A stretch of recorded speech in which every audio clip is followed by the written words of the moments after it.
Siap-siap tenaga honorer dihapus. Semua instansi pemerintah yang tersebar di wilayah Indonesia tidak diperbolehkan lagi membuka lowongan untuk posisi tenaga honorer. Kemanakah nasib tenaga honorer yang sudah ada atau existing yang sebelum-sebelumnya mungkin kurang beruntung tidak lolos seleksi?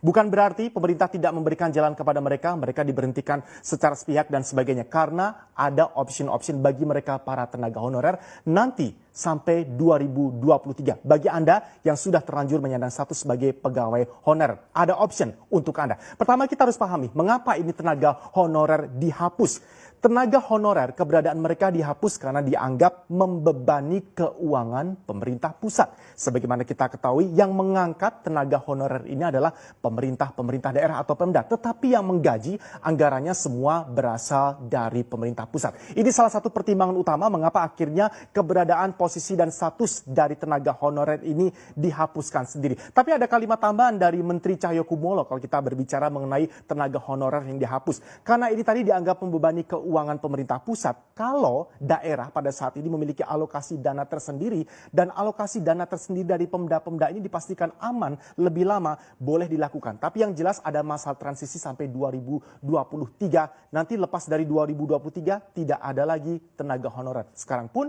instansi pemerintah sudah tidak membuka lowongan untuk tenaga honorer. Ini gambaran untuk Anda seperti apa sih statistik ASN nasional, aparatur sipil negara atau PNS kita. Totalnya sejauh ini sumber dari Kemenpan RB, ada 4.286.918 ASN, aparatur sipil negara kita. 70% dari total ASN yang kita miliki secara nasional ini semuanya memusat bekerja di Pemda. 70% dari jumlah ASN yang tersebar di wilayah kita memusat bekerja di Pemda.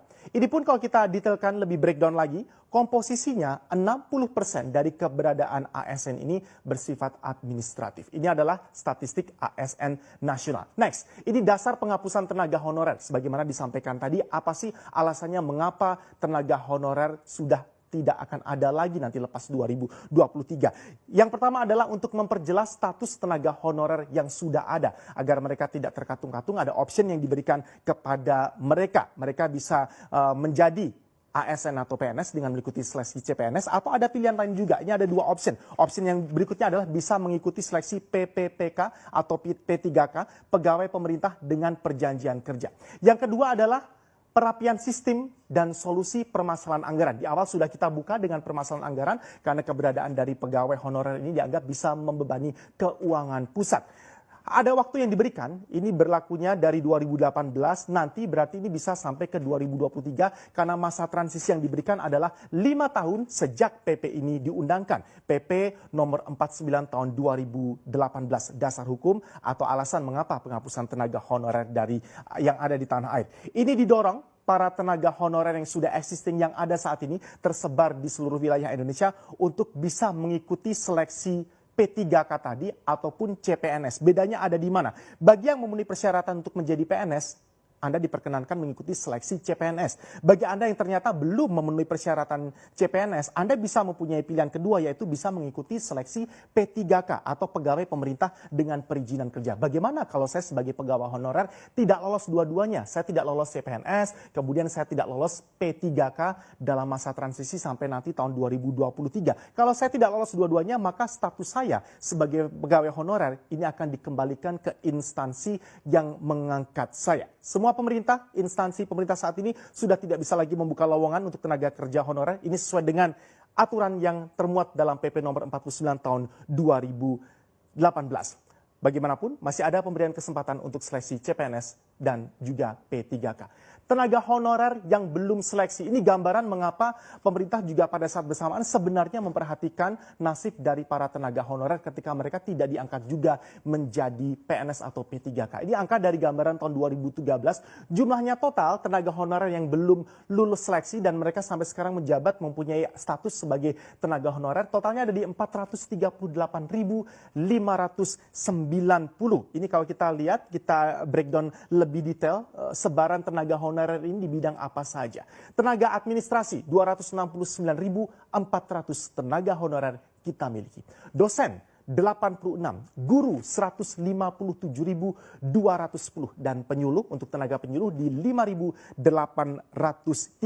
Kesehatan 6.091. Ini adalah total dan juga kalau kita breakdown lebih detail jumlah tenaga-tenaga honorer yang sayangnya belum lolos seleksi untuk bisa diangkat menjadi PNS atau P3K. Nah, dari beberapa jenis desk atau job desk yang mereka miliki dari tenaga honorer ini, pemerintah sekarang memprioritaskan ada prioritas penanganan, terutama untuk mereka yang menjabat sebagai guru, dosen, dan juga tenaga kesehatan. Ini bagaimanapun diberikan perhatian ekstra, ada semacam prioritas penanganan di sana. Penanganannya seperti apa? Nanti mereka diberikan kesempatan lebih besar untuk bisa mengikuti seleksi CPNS kalau memenuhi persyaratan, kalau tidak memenuhi persyaratan bisa ikut seleksi P3K atau pegawai pemerintah dan juga perjanjian kerja. Ini gambaran mengapa pemerintah menginginkan agar permasalahan ini tidak berulang-ulang dengan banyaknya tenaga honorer yang terkatung-katung statusnya belum bisa diangkat sebagai CPNS karena berulang kali mereka belum juga lolos seleksi. Ini gambaran untuk Anda tadi yang belum